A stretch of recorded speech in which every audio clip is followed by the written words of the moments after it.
सुनियो हे दुर्गे माँ, सुनियो भवानी, सुनियो ने हमारा पुकार है।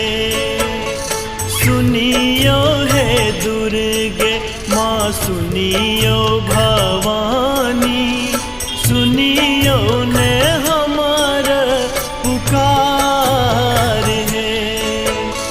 घुरी घर हम नहीं जायब जननी, खोलियो ने अपन के